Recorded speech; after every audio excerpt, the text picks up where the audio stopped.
Listen, I can't even say what's going on because I'm on mute. What's going on, everybody? It's your girl Vette Green, and I'm here with my bro Franklin, and we have bro Mike coming up in the building in a few moments. We are still waiting on our guests. Yeah, We may have to reschedule that. Not yeah, sure yet, yeah, but it happens. yeah. We here in the place to be, man. Doing what it do. You know, what I mean, busy day for me. Busy day for me always, every Yeah, day, all day. You know, doing what it do. You know, but I'm just excited about the morning show. I'm ahead of the game right now. yeah. Okay, I see you. I see you.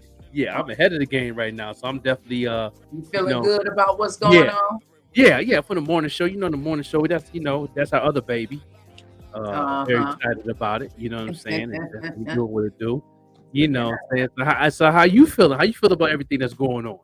I feel good. I feel good. Owner of your own media company. How you feel about being building your own media company? You the boss. How you feel about being the boss? It's been a long time coming. Yeah. It's definitely been a long time coming. I'm glad that I am expanding my horizons, doing what I need to do. Sometimes I'll be forgetting that I am the person that got to make some of the decisions. But I'm grateful. I really am. I'm grateful that I'm experiencing all of this. I'm grateful for it all. Even if sometimes it brings tears to my eyes, I'm still grateful for it all. I'm not Yeah. going to complain at all. Yeah. Not at all. Yeah. I'm definitely excited about being the president of the company. You know, always bringing stuff to the table, ideas and all that, and then we go forward with it. I just want to, you know, the morning show is like the spinoff from it, and it's like we definitely building that real solid, and it's definitely being consistent on that. I can see that we already at an extra 40 followers in that end. You know what I mean? So, like I said, we trying to average 100 a week, and that's what it look like. We're gonna have 100 new people a week on that bad boy. So no doubt. How are you feeling? Hey, Big Mike, bro, Mike. Thank you so much. I seen your screen went black and then it came back. How are you feeling about it? Can you hear us? He Yes, may we be can back. hear him. Yeah, you Yeah, may have to go back up. yeah, I hear. I don't hear him. I hear you though. You hear Okay, me? yes. How are you feeling about everything in your new role and all of this? I feel real good. I feel real good. That's my cup of tea. I can play any position pretty much. I don't mind being the behind the scenes man. Sometimes I don't mind being the front man. I don't mind being the fill in man. I play my position very well. I don't have no problems with that. So what I'm saying. But yeah, I'm very excited about what's going on. I really do. I'm excited also. We are trying to bring Bro Mike in. As you know, if you do not know, even if you're watching the replay, me and Bro Mike go way back. We have some history starting. Okay, he's having some difficulty, so we can just drop him out. Me and Bro Mike go way back from Barbershop and Mike's days, one of my Yeah. mom's favorite shows. It's Yeah. so funny that they still talk about it. It was a really dope show. Hey, Markley, I see you out there on the check-in. Thank you so much for tapping in. I'm definitely excited about the route that we are going right now. Yeah. Jasmine's going to be coming back. She's going to be my co-host beginning next week. Hopefully, they can drop in tonight. Not sure, but she's going to be the co-host on the Vette Green Show, just bringing back some of that energy that we had before. Hey, Markley, thank you so much for tapping in today. We should all go out. Yes, I agree. Yeah. And let me know, Markley, whatever it is that you have going on, as far as the events and everything. I know I had saw something about a possible New Year's Eve. Markley, if you got it going on, I'm right there. I fully support because I Oh love yeah. what it is that you're doing. All day.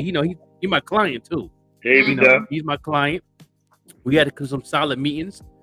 He used a lot of those them skills during the Halloween party we did. He used some of those skills and it worked good for him. So what I'm saying. So shout out to Mark Lee. Now I think we hear you now, bro, Mike. Yeah. All right. Peace, y'all. Yeah, Okay. no doubt. Yeah, All right. nice Bro and Mike, clear. thank you for joining us today. Thank you. Appreciate it. Hopefully our guest, Stacii Adams, will be able to join. I believe there may have been an emergency. I'm still waiting to hear back, everybody. If Stacii is not able to join us tonight, we'll just reschedule. We'll just keep on going and doing what we do. You know, we just pivot and turn. Yeah. No doubt. Yeah. Mark Lee got a lot of things going on.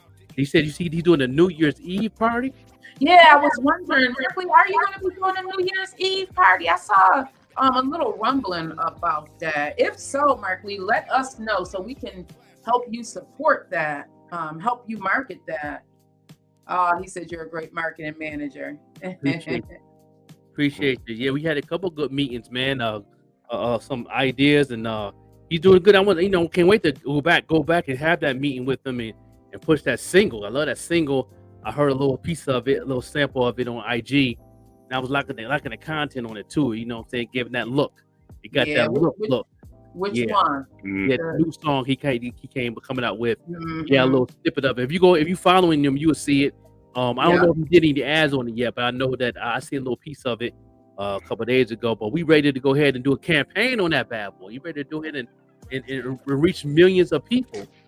Yes, the 1,000-mile tour, second round. I cannot wait. This time I'll be able to go. Mark Lee, if you ever want to come on again and talk for a few minutes about what you have going on, especially with that 1,000-mile tour. If you are not aware, you too, bro, Mike. The 1,000-mile tour was a combination of artists and musicians who got together.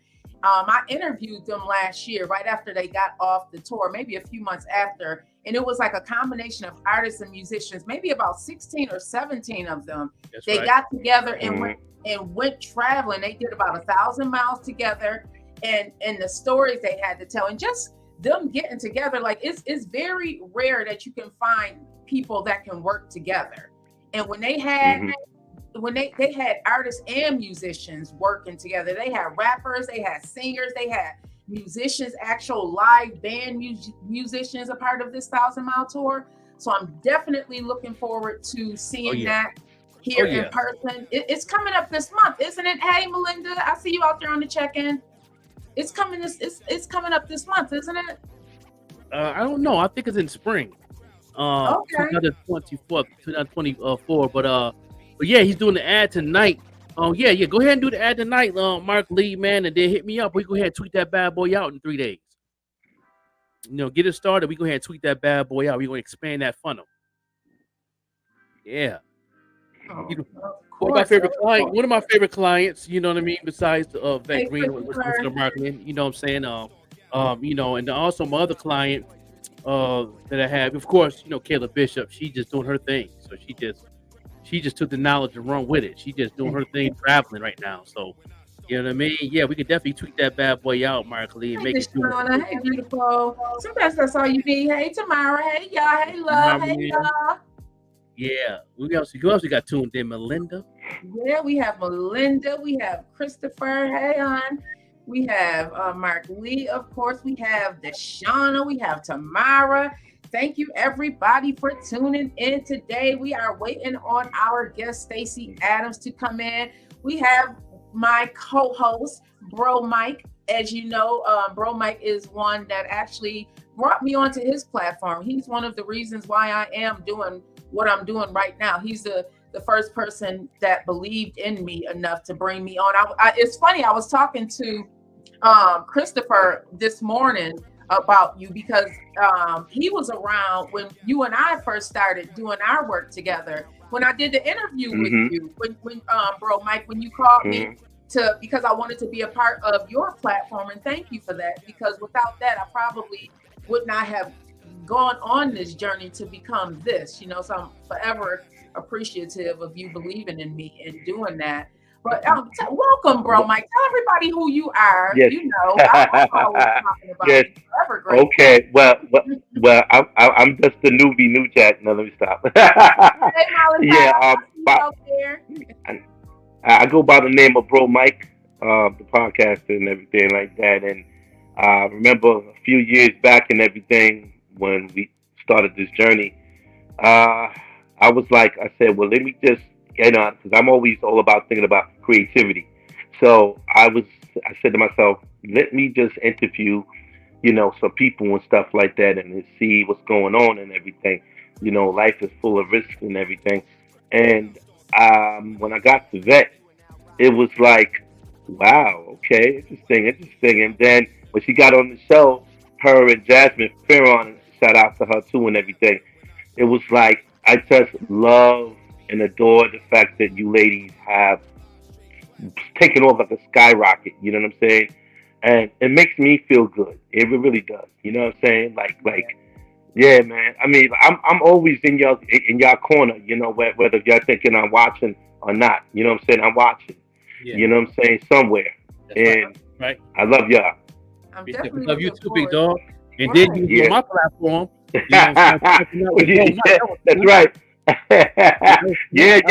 It was fun. Yeah. So it was fun. It was definitely it was kind of difficult a little bit though in that part of Queens, Yeah. but I made it do what it do. You know what I mean?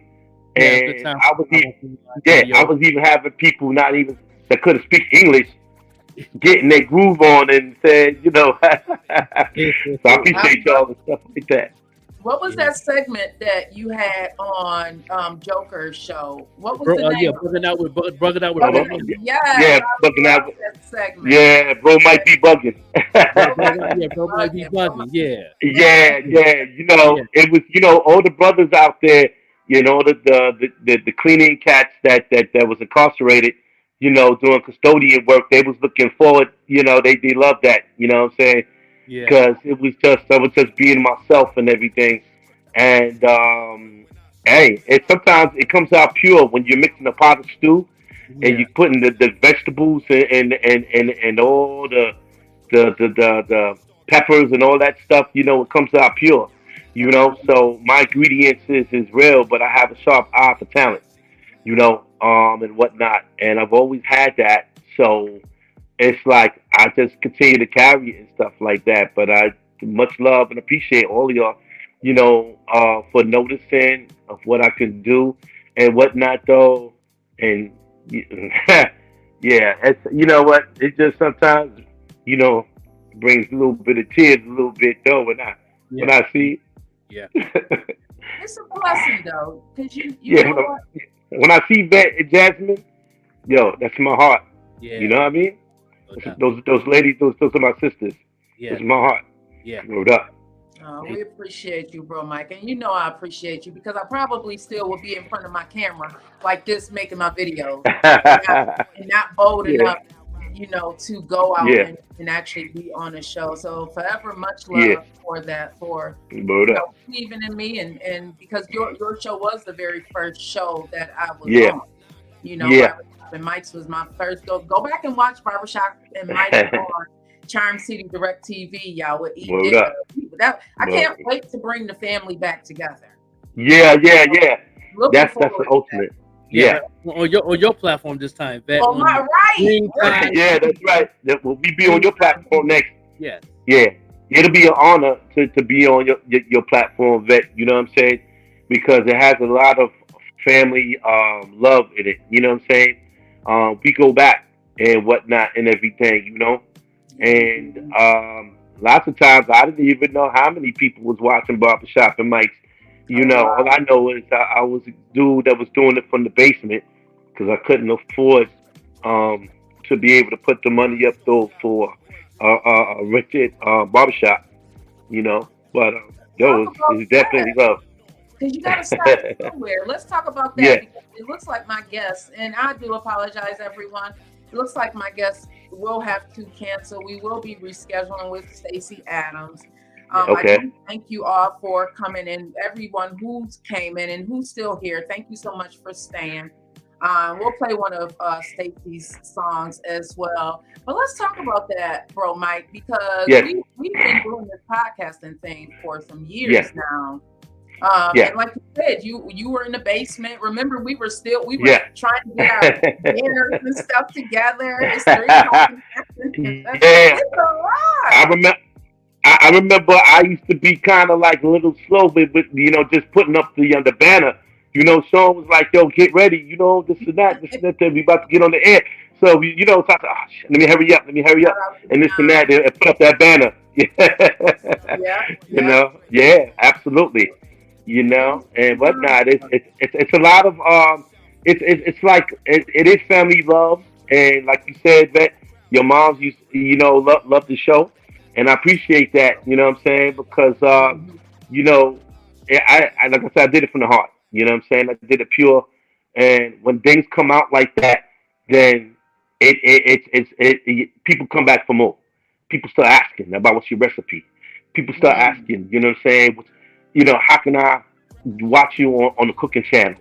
You know what I'm saying? And all that stuff, though. So it's definitely I pay homage, and love and respect to you and your mom and the Joker too for giving me that opportunity and stuff like that, though, being seen by so many people. And I didn't even know that brothers from up north, was watching me and stuff. And I was like, wow, okay.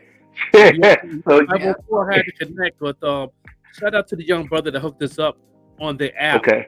514 line next to the prison system, where they had an app where the prison system had cell phones and everything was on one app, and then they put our show right into the app, and then they can listen to the radio in the prison system. So we had over 1,700 inmates listening to the show. You know what I mean? And they was loving it. And a lot of people came home and still continue to listen. Right. Still continue to listen. Yeah. So that was cool. Yeah, no doubt. Some of the things that you've learned since you've been in podcasting. Jasmine, I'll send you a link if you are able to come on and introduce yourself before our show next week. Everyone, this is Jasmine. She's going to be my co-host again on the Vette Green Show. We're bringing the family back. Yes. Yes. Bringing the family back. It feels so good too. Yeah. Thank you. Yeah. How has it been for you, Joker?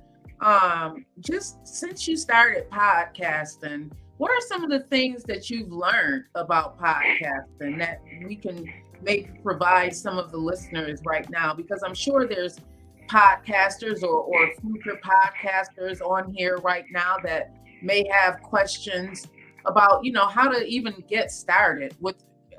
I started with my camera, with my phone. Literally, I was making videos in my phone when Bro Mike and I, when Bro Mike discovered me. Absolutely. Well, with me, I learned from being on radio first. You see, I got the hat on. My first radio I worked with, I got trained on was Rubber Radio. Rest in peace, DJ Ruckus. He passed away, and he trained me. He taught me radio. They had a boom bap hip hop radio station that was worldwide, and I was, I always supported it, always showed love, and I was always wanted to do radio. Everybody always told me I had the voice for radio.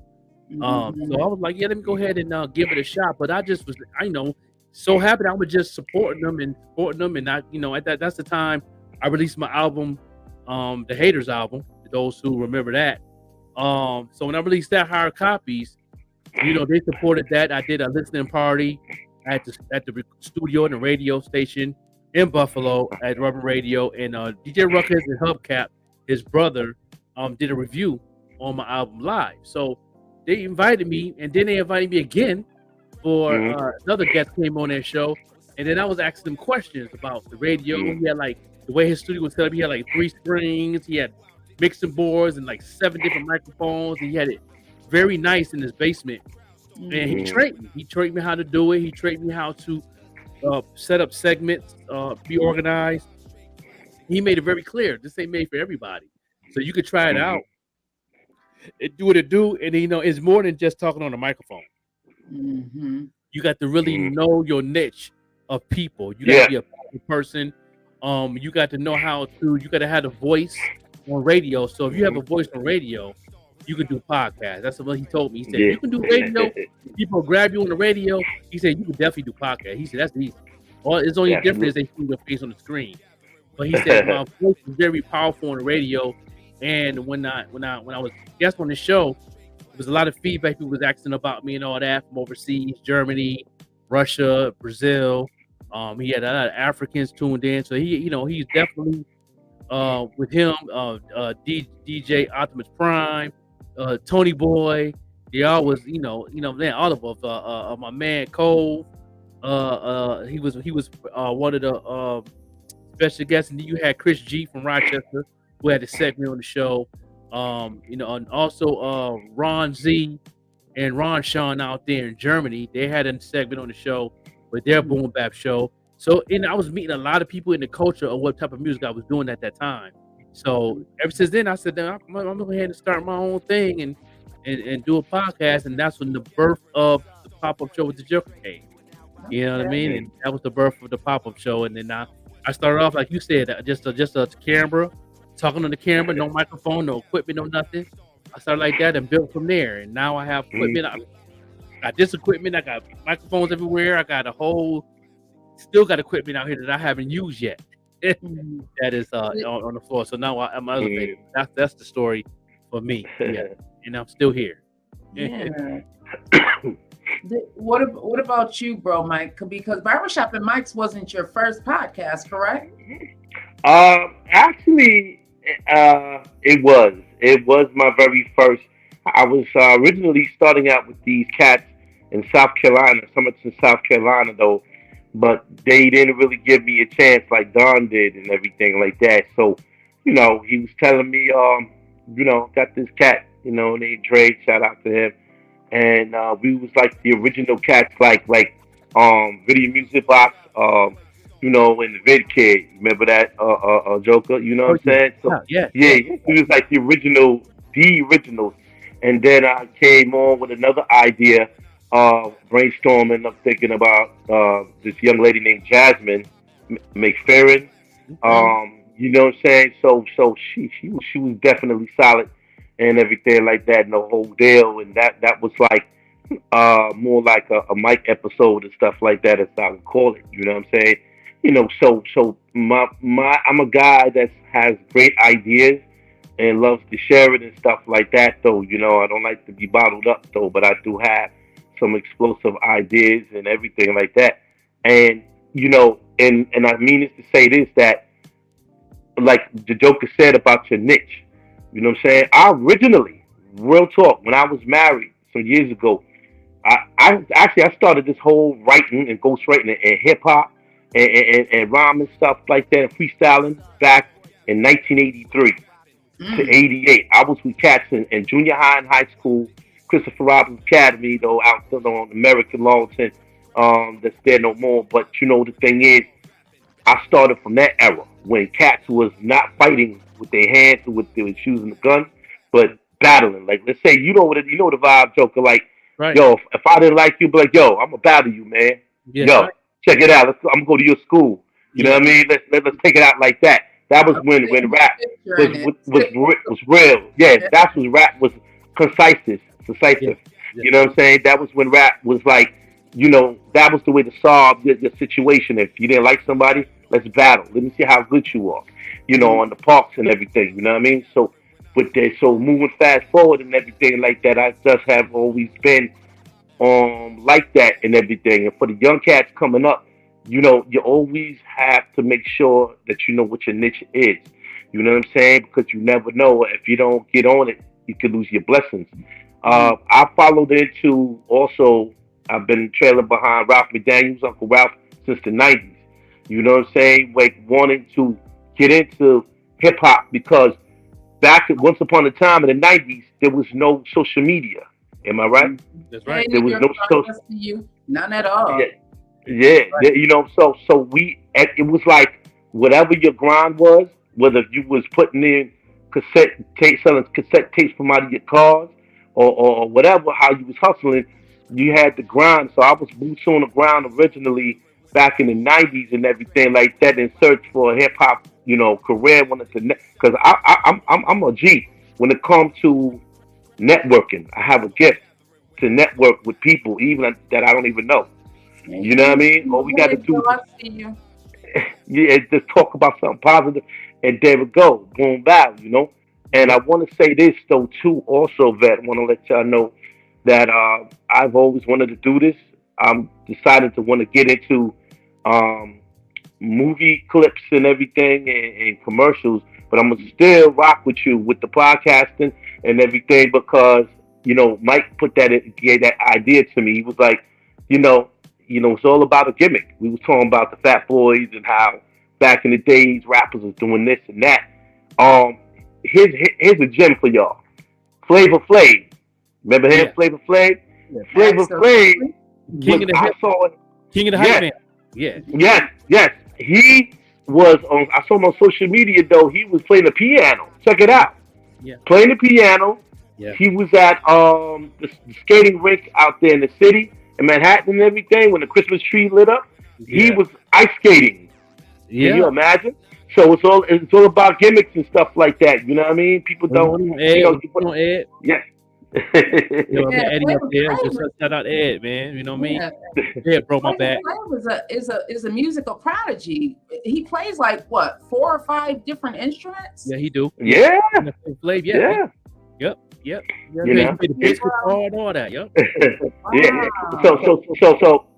So what I was like, I said, well, let me finagle. I said, yeah, that's a good idea. I'm gonna add that to my repertoire and finagle. You know what I mean? And just do, the podcast and then do, movie bits and stuff like that though. And what really inspired me about getting into that was my man Supreme and everything from Southside Jamaica Queens. Shout out to him. He's doing rap music and stuff, at the age we are with his son. But he's also down with a lovely lady named Coco.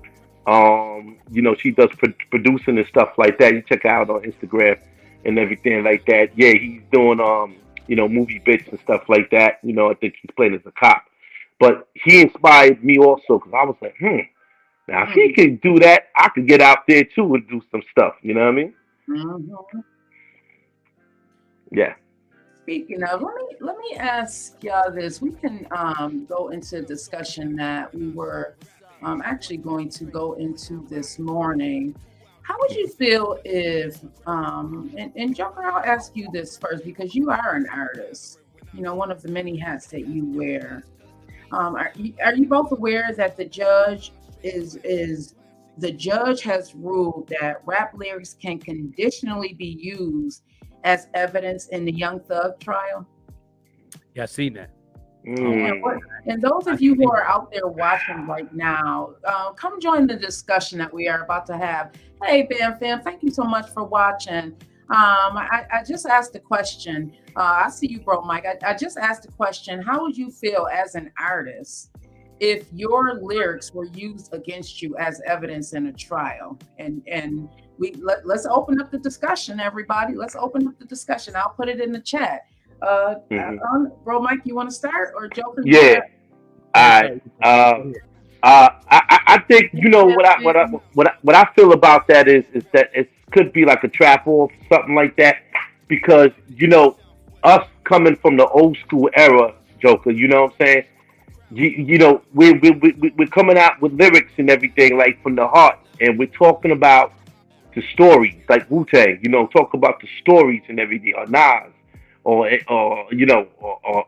Tupac, or whatever the case. Just in general, like the stories is pure, and it's really kind of messed up that the feds is trying to use that, let's just say, as a way to be able to look and see what's going on though with the youngsters of today. I kind of disagree with that though, for the most part. You know what I mean? 'Cause every young person is not like that, and whatnot. So I disagree with what's going on.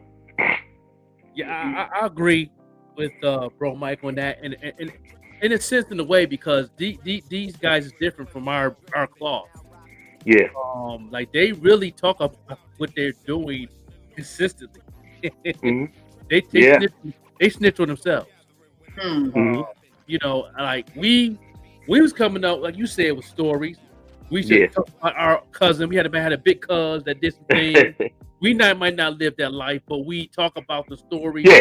My big cuz was in the gang or something like that, and we talk about the story of what he went through going to trial or got the scuffle with somebody. But we did it in a positive way to where we teaching the kids don't do that too. If you listen to the stories of the Nas's, the Wu-Tang clans, you know what I'm saying, the Coogee Raps, the Paris One, Dougie Freshes, you know what I mean? So we talked about these things, you know, even Kumo D talked about it with his brother, you know what I mean, going through what he was going through and you know what I'm saying, and all that. So that was different. But now people actually talk about what, you know, they could have a shootout in the club today. They write around about it the next day and put it on YouTube. Yeah. You know what I mean? And I think they're using that against Thugger, because he had been situations in his career that he done some things. He might beat the case, but also talked about it in his music. So that opened the door for them to use those lyrics it's in the process in his, you know, for evidence, because he that was his problem in the past throughout his career. You know what I'm saying? So their cloth is different from our cloth in that. But I agree with you in a certain sense, but in another sense, they set themselves up. These artists right now set themselves up to get locked up. They set themselves up to get beat up and shot. You know, they talk about lean and popping pills in the video while they doing it. You're right. But by the same token, the feds, you know, it's like when they see a new rapper coming out, you know, they're gonna immediately start listening more carefully to see if that rapper's gonna be using these type of provoking type of lyrics and whatnot. Though I just say each and every rapper is different and stuff like that. You know what I mean? But it all depends on the industry too, because lots of times the industry knows what's going on and whatnot, and it seems like they're not saying nothing about it. So I guess that's what sells. You know, and make records. You know what I mean? Right. And also too, like Chris is saying that they using real names. They pointing out the people that they did. You know what I'm saying? You know, they put a whole song out. You know what I mean? You know, if you had an argument with somebody on the train, you know what I'm saying? I just cussed out bro Mike on the train. Like what? Right. You know what I mean? Nice. You know, hit the with the pain. I had to hit him with a couple D train. Like, you know what I mean? Like you just described where you was at on the train. How he, you know what I'm saying? And you could have easily pressed charges, you know what I mean, from him cussing you out. Yeah. That's verbal assault. Yeah. So it's like the people actually doing that now. We didn't do that.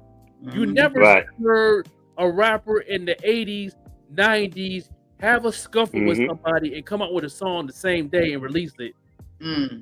You know, you'll hear it 4, 5, 6 months later of something, or maybe a year. You know, when DMS had a problem with K Solo, you know what I'm saying? That happened within 4 years before he got signed. I haven't heard that name. And they still haven't beef. So you know what I mean? So it's like, but then they took it to the mic. They didn't take it to the street. They took it to the mic, like you said earlier. Yeah. You know, they battled. You know, I'm gonna battle you. You know what I'm saying? Like, you know what I'm saying? That's kind of different. Now these brothers is actually putting action into what they're saying. Yeah. Right. You know, Chris Bangs said under federal law they can't convict you. Bam Fam said, I think it's wrong because of the fact that you ever heard of the saying, fake it until you make it. Yeah. And a lot of the lyrics is not as real as they say they are. So that's true too. Let's talk about that. Yeah, a lot of rappers, you know, but you know, you come a Young Thugger. Come on now. We know this is a Young Thugger. We know, you know, he been in the news for a long time. Very long. You know what I mean? So that's different. But yes, there's a lot of people out there that have faked some things in their rhymes and say some things. Like I said, telling somebody else's story. And then, you know, and now it's get to the point that you can get caught up in something that because you talked about it and you get caught up. If you out here in these streets, you know, how do you say in these streets? Yeah. You know what I'm saying? Well, I got something that, I got a clip on for y'all to add on to that. It's kind of interesting, kind of fascinating on how these young cats is taking the knots of money and they're flashing it. Now, going back in our time, that was never happening. You know what I mean? That was never going on and everything like that. But it's like a thing to where, like, I know, I'm a big fan of Nino Brown. You know what I'm Yeah, saying? If y'all ever heard Nino Brown, yeah. he tells it like it is. And he was saying that these young cats be taking he didn't say allegedly now. He said he be taking PPP. Hmm. Yeah, Mm-hmm. Mm-hmm. Oh, he might have to come back in yeah, and drop yeah. back. But yeah, like I say, a lot of them was flashing money, flashing money and all that. And you couldn't do that in the 90s, 80s, and 90s. Because number one is you're gonna get robbed. Mm. You know what I'm saying? On the block of Lackawanna, do you ever see anybody flash any money? Absolutely not. Never. You know what I mean? We all, even if we was hustling and we did have money, we walked around like we was broke as a joke. Dirty sweatpants, dirty shoes, all that. But we got a while for the money in our pocket. We got a stash somewhere. You know what I mean? Baby mama holding it. You know, whatever. Baby mama holding it. That's usually what was going on. I Yeah. think it. So let me. While Bro Mike is getting his internet together, it's always something. I'm gonna just go over some of what's being written about this. Were you surprised that the judge ruled that they can conditionally use You know some what? of the lyrics? I really wasn't surprised. I really wasn't, because like I said, these young fellas, you young thug. If he beat this case, you hope he learn your lesson, bro. You're very talented. He's very talented dude. Very, very talented dude. Yeah. You know what I mean? Good music. I'm a fan. But it's like, when you going through things with Lil Wayne and all that, and Cash Money beef and with Lil Baby and all that, it's gonna catch up with you. Yeah. You know what I mean? Even if you faking, do you make it? Don't talk about something in your rhyme that you have done these types, because everybody's doing it. That's the trending thing that they're doing in this music. So no, I'm not surprised. You know what I mean? If you get convicted on this is still your fault, because come on, I don't know who you're trying to prove. You got $100 million record deal, like, what's going on? Like, what I mean? That's some childish stuff. I what I mean? like that there may be some precedent set in this trial because of the way it's being handled. So what's being reported by ABC News, everyone, is that the judge presiding over the trial of rapper Young Thug, who is facing gang-related charges in Atlanta, ruled Thursday, which is today, that rap lyrics can be admitted by prosecutors as evidence in the case on a conditional basis. So let's see if they are talking about what conditions that is. So what that means, everyone, is that although they can be used, it's on a conditional basis, meaning that they can't fully use it. And it's like, okay, you can use this, but you can't use that. So let's read more into what is going on. So what the judge said is, I'm conditionally admitting those pending lyrics depending upon or subject to a foundation that is properly laid by the state or the proponent that seeks to admit that evidence, is what the judge said. So the judge is saying, okay, I'm going to allow you to use some of these lyrics, but you have to have a foundation. You have to have a basis as to why you're using these lyrics. You can't just throw these lyrics out here just because. You have to have supporting evidence as to why you are going to be using these lyrics, subject to the foundation. It has to be properly laid out, which is good. I'm just hoping and praying that he didn't say the dude's name in a gang-related situation in the lyric. If he say his name, that if Jason is on trial, I hope he say, I had Jason pinned up in the wall and I hit him with the bottle. Like, and they use that lyric, you definitely going down, because you actually told on yourself. Yeah. You just snitched on yourself. You just dry snitched on yourself off of a lyric that you want to prove to the world that what you did to this man, and now you finna, like, that's what they finna do. That's why they ask permission to do it, because the prosecutor's gonna use that, and they're gonna use that thoroughly. They're gonna repeat that to the jury. They might play that backwards. They might have a DJ in there cutting it up, all that. I'm sure they do. I'm sure they do. Ben Fam said, I wasn't surprised either because of the fact, look who he is. You're a black rich man that's making money. Yeah, he makes mistakes in life, but I think the lyrics are wrong to use. Yeah, anybody else out there that's listening live right now or watching the replay, especially if you're an artist, think hard. Krista, tag an artist that you know that need to listen to the tag. Somebody that you know that's going through this. Tag somebody that's writing about songs that they did some things that you know they did. Tag those people. They need to hear this so they can be careful out here in these streets.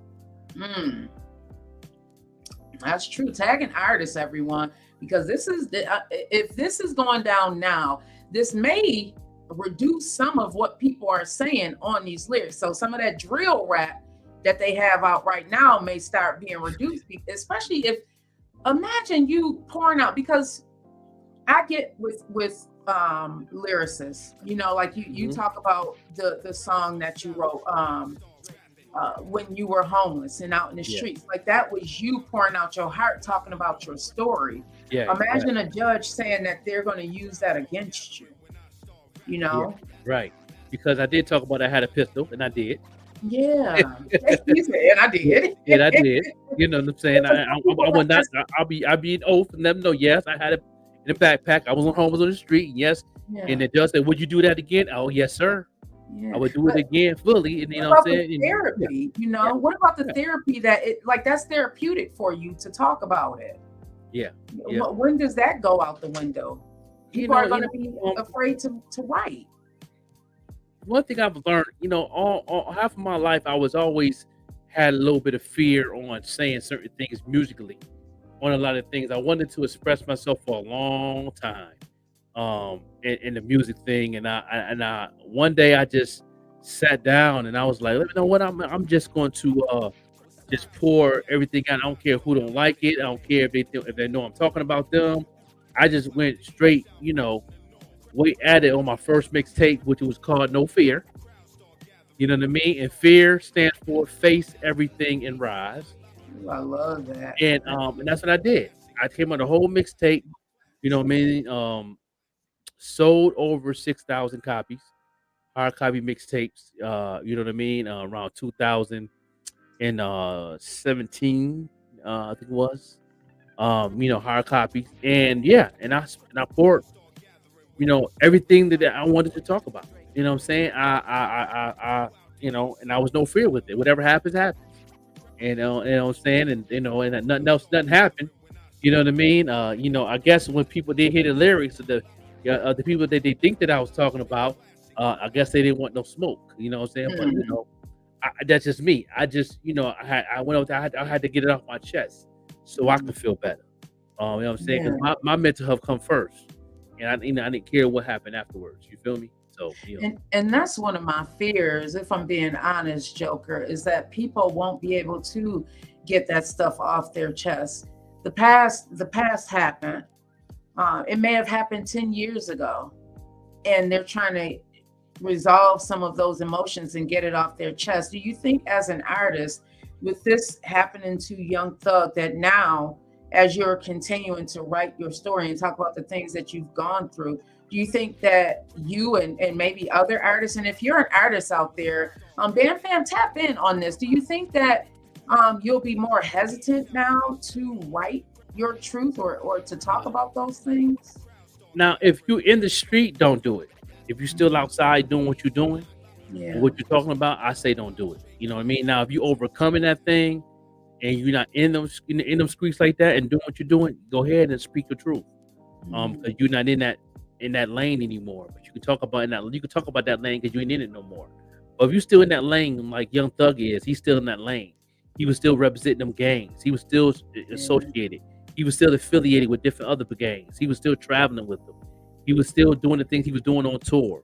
You know what I mean? Throughout his whole career. So, you know, he was part of that cloth. So now you got to eat that cloth now, brother. I mean, I'm just gonna be 100 with you. You know what I mean? You know, he gonna have to, deal with that. You know what I mean? So, see, I love that never die. Yeah, everybody love that never die. That's like a lot of people's favorite track. Never That Die. Never Die is that joint, that hook too. It's Yeah, crazy. yeah. DJ Payne One produced that. Shout out to DJ Payne One. Yeah, he just hit me up the other day too. Shout out to Payne One doing this thing, man. He nominated for another Grammy this year too. Oh, big shout Yeah, out. Payne One. Yeah, he's a good producer. What Melinda Rice say right Yeah. there? So Melinda said, I don't mean to sound harsh, but in this day and time, these artists need to be mindful of what they are saying in their rap music. Anything you say can be used against you anytime, even if it's something they have done in their past. Your past can always come back to do you good or bad. That's true. Yeah, Melinda, do you think that now, with this going down with Young Thug, that artists will probably be hesitant to write their true story, or even like the facade story, because a lot of it is not true also. Let's talk about that. yeah, that's right. It's it's an entertainment movement. Some people just do it, just you said, just for facade, just to say it because that person's saying it, and it's the trending thing to do. And like I said, some people speak on their brother's life, like Plies. The rapper Plies, all his music was based off his brother that did time. He never did none of the things he was saying is wrong, but he was walking through his brother who couldn't get a chance to rap, that he was real talented, so he spoke his truth through his music for his brother that was incarcerated. And so he did that. So, but can that haunt Plies if something happens in his career that happened when he was saying? Can't that hinder him? It probably would have. It probably would have hindered him because he was just talking his brother's truth in his music, and he so happened to get involved in something that was unnecessary and get in trouble. Was that fair? No. But you said you really have to be careful what lane you is and what's going on in your life and who's around you. That's what they always say. My grandma always say, watch who you have around you. Because that might not be your cup of tea. That might not be your cloth. You know what I mean? You ain't no punk, but that might not be your cloth. He's doing, but this young brother doing as you walking with down the street. Yeah, you got about 7-8 people in the hood got money on his head, and you walking with them.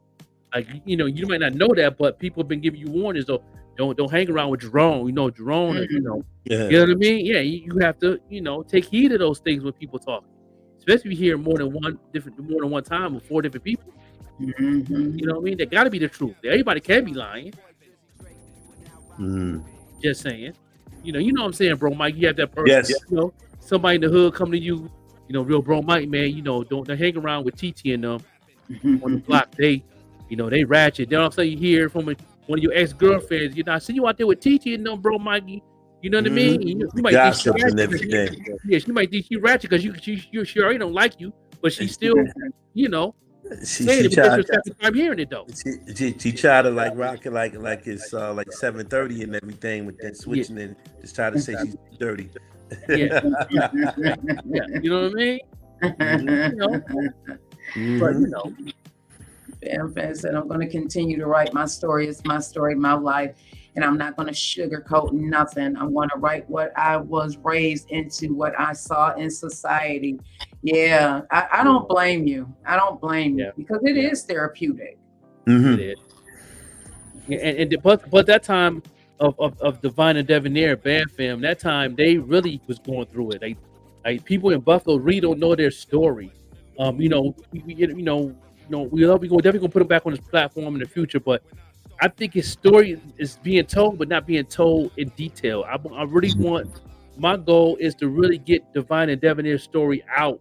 You know what I mean, in movie form or in music form, whatever we can do, because they've been through a lot. I was a heavy duty fan, and knowing what they've been through, of my knowledge on my end and my perspective, you know what I mean, and plus what they've told me of having a conversation, because I had them on my radio show when I was with IBP Radio.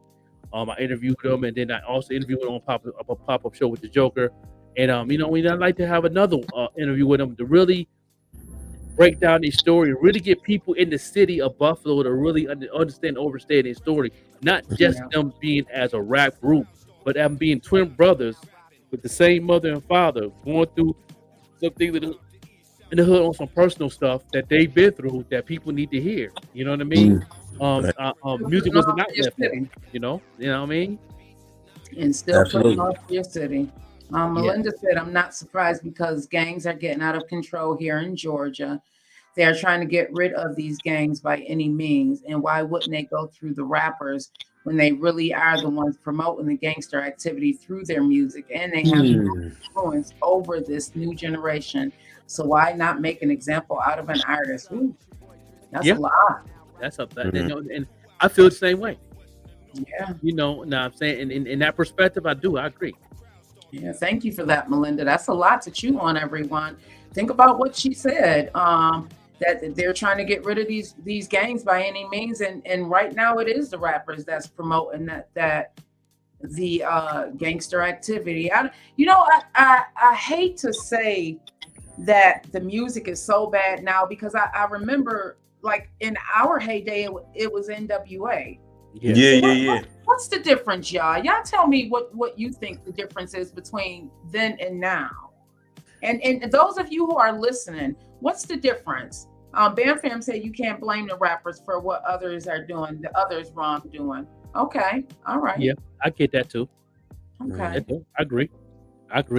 It's different perspectives and different things, But if people take the time to do research on Young Thug, just Google Young Thug and just go back 10 years to now to his case. You'll have a different perspective of what we're talking about. Oh yeah, I think for the most part, you got to take it back to the industries because, like you said, Vette, like NWA. Let's even take it further back. Let's say Luke. You know what I'm saying? Yeah. With the shaking, the dancing, and everything. It was controversial. They got kicked. They was permitted to go into certain cities. You remember that, Joker? So you know what I'm saying. So it was like a thing to where but he still did it. But the industry loved that. You know what I'm saying. So I think what it is that though the industry, they know about the hip hop industry, right? But they like some things that's action. Things that's drama. You know what I'm saying? They this is because if that was the case, like I said, the industries would have spoke up. But being that it's this is what it is, they'll say, well, listen, I'm gonna pay you $500,000 to be able to write something about violence and this and that to drive up the record sales. And they have an agenda in that area. So you believe there's an agenda too. Go ahead, bro, Mike. Finish what you were. No doubt. And so and that's what it is. It's lots of times though. It's the industries that want something that can drive more versus a melody rap or something like LL Cool J. I Need Love. Yeah, that was good in the heyday. But now the industry wants something with a little push. You know what I'm saying? Like these movies, man, these action-packed movies and stuff like that, though. New Jersey Drive, you know what I mean, or Tupac, type of flick, and then whatever the case. So my thing is that I say industries have a lot to do with it because they're paying them. That's right, they're paying to drop that bag. You're right. Yes, sir. Yes, the NWA. You talk about abuse brutality, but notice too they had a lot of positive stuff. Yeah, on their stuff to express yourself. You know what I mean? You know what I mean? Stuff like that. They had they broke everything down. They really had some positive stuff. That it wasn't all about F this, F that. If you really listen to an NBA album, you know what I mean? The average NBA album only had like maybe 3 songs, right? Talking about something crazy. Everything else really was talking about education or stay in school type of thing, or you know what I mean? Take care of your kids, be a father. Like they really was had some positive, and then they had some club stuff. Like easy. So that's a club joint. Exactly. They knew how to dance. They knew how to have fun too. Yeah. So that was a different perspective of music. Yeah. It was actually the art form all the way around back then. Now these drill rappers, that's all you hear. Exactly. You have nothing positive to say on how you got 13 tracks, ain't nothing good to say on there about females, drugs, shooting somebody, killing somebody. You see, come on, man. You said they saying some some stuff in there that need to be in a horror flick. Well, and not to mention naming about all the gangs and this person and that person. You know what I'm saying? I mean, it's like a thing. Hey, I'm not going to knock them, but I'm just going to say that industry has a lot to do with it because they like it. You know, Volga, it's just like the industry seeing Jason and Freddy Krueger, you know, come out with a rap song and everything like that. Though that's horrifying and stuff like that. You know what I'm saying? And Volga, you know, and all this stuff and gore. You know, they're gonna like that because it's Freddy Krueger. You know what I mean? And Jason and all that. Though, you know what I mean? What did Bam Fam say? I can't see it. Yeah, Bam Fam said, well, Chris said NWA was bringing to the world about police brutality, which is true. It opened up our eyes. And Bam Fam said, let's keep it real. It was white American, European industry that didn't like that we were very successful with our craft. It was all about having control of hip hop, and we wasn't allowing it. Yeah. And Melinda said it was so sad. It's so sad because they rather watch their cities turn into a pool of blood instead of promoting some positivity. I'm not saying all of them, but most of them. All this music is doing is making these young generation think that they have to be gangster, or for a woman show her butt and they're going to get rich. Ooh, that's a lot. Ooh, this is some great discussion. Okay. Yeah. And that's true. And that's what the industry is when you have those little meetings, the agenda meetings, I call them. You know, I was signed to a major label. I was signed to Sony Universal. I know all about it. They wanted us to make music that was in the top 20, top 100, top 200. They made it very clear we can't do anything with you unless you do that. So I took the time to listen to the top, but this was around 2000. This is around 2005, 2006, 2007. And you know, I didn't care because I was just a manager being an artist. So I was trying to play, in behind the scenes. But they pushed me to kill a track with them. So now I pretty much was a feature on the album, but I was part of the group at the same time. I didn't really want to be part of the group.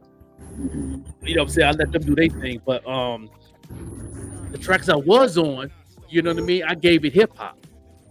They gave it to whatever that marketplace was at that time. Me learning about the marketplace, I was a baby in the marketing back then, so I understood some things I didn't understand. So it's like the stuff that I did understand, I knew that, I hate to say it, I'm very humble, but I overpowered a lot of those tracks because I was hip hop. Because that's the time they said hip hop was dead. So I had to bring that hip hop bars to the table to let them know, no, hip hop is not dead, dog. I'm here. So I am hip hop. Hip hop is not just it's a music genre. It's a culture. You know what I mean? We talking hip hop. When Bro Mike put his glasses up, that's hip hop. Hip-hop is definitely That's hip hop. What he just did, that's hip hop right there. What he just did was hip hop right there. You can't explain. Nobody don't understand the culture. That was hip hop. People would know he's hip hop without him opening his mouth. Hip hop is definitely a movement of a gesture of something that you see as somebody's doing. You know what I mean? How I got my hat is hip hop. Yeah, look at Vette Green the Queen. You know what I mean? Just the hair. All of this is hip hop.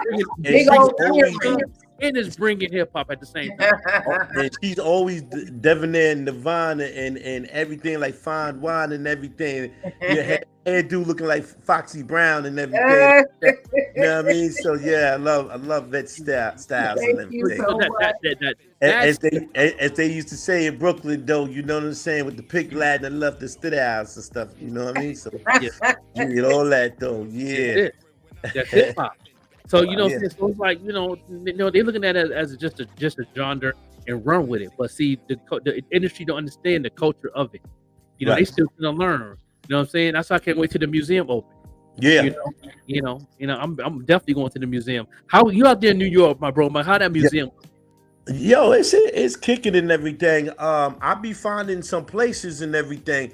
Like for example, where I work at though, and I'm in communication though. On social media with Geechee Dan, and everything like that though. So so it's like for example, I found a spot by my job downtown Brooklyn though on 4th Avenue. And so I reached out to them, but the phone kept ringing and ringing. So I'm gonna try again because we want to bring the 50th anniversary, some more hip hop inside there. When you go to the Brooklyn Museum, I'm sorry, well the Brooklyn Armory rather. Mm-hmm. It's so classical. It's like though people are going there and using this space though for what they want to use it for, like Mozart. You know what I'm saying? Jazz, rock and roll, or whatever the case. So I want to be able to when I see something, I want to be able to find out information, and then I hit back up with Geechee Dan and everything like that. You know what I mean? Mm-hmm. Yeah, no doubt. Yeah. I know they working on that, man, and they put a lot of things on there. I heard that Wu-Tang Clan got a whole floor. Yeah. You know, and I mean this to say this, that I've always stayed with the ideas and everything like that, though. So is I paid the homage and love to y'all, Vette, for me coming on your platform and everything, because I want to bring some exciting, thrilling stuff. Just wait and see. That's what's up. Well, we're gonna close out, everybody. Thank you so much. We're gonna close out with that hip hop forever. Thank you so much, Bam Fam. What would you like to leave the listeners of the Vette Green Show with tonight? And thank you again, Bro Mike, for coming on. I feel very honored. I feel like the family is back again. We're going to continue doing this. Bro Mike, you are welcome to come back. We're going to have Jasmine on next week. I think Big Mike is also going to be a guest. He's going to pop in. We're going to do what it does. We're going to continue to do what it does. I like to come on too and everything like that. I just get a kick out of just coming on and everything, and you know what I'm saying, and talking with y'all and the whole world and everything. I think people need to really, really get a chance to see something and be excited and be happy for and stuff like that, though. You know what I mean? So, yeah. Mm-hmm. Okay. What about you, Joker? Like I can say, y'all, don't forget to tune in tomorrow morning, to the Morning Show podcast, 7 a.m. It's going to be on the same platforms you're on right now, but it's going to be a little bit more. It's going to be on our page, which is the Morning Show podcast. Definitely go ahead and check that out. We got a surprise for y'all tomorrow. It's going to be fun. You know what I mean? I'm excited. Music video of the day going to be tomorrow of artist names DC, who is going to be the co-host for next Friday. She's going to be on the show. And then we have Shay Nice, the poet, R&B singer, who's going to be on tomorrow. We're going to interview her tomorrow. And we played her video today. So, don't watch this morning. She played her video as the music video of the day, and which she's going to be on tomorrow and all that. So, we hope y'all see y'all tomorrow morning. It's going to be fun. And we going viral tomorrow. Give y'all a warning. We're going viral tomorrow for this. Y'all got to be in at 7 o'clock. Y'all got to tune in to see the surprise. We're finna go viral. I want y'all to go in #viral the morning show. You know what I mean? And viral moment. And I'm gonna leave with reading what Bam Fam said. And thank you everybody for joining us for another episode of the Vette Green Show. We will be back tomorrow morning with the morning show with myself and the Joker. Make sure you catch us at 7 a.m. I'll be on from 7 to 9, and then Lamar and Joker will take it over. But it's nice to be important, but what's important is to be nice. I'm going to leave it with that. Thank you, everybody, for watching. I love y'all long life, and make sure you have a wonderful evening on purpose. Yeah, no doubt. Yeah, no, I appreciate y'all tuning in to the Vette Green Show. No doubt.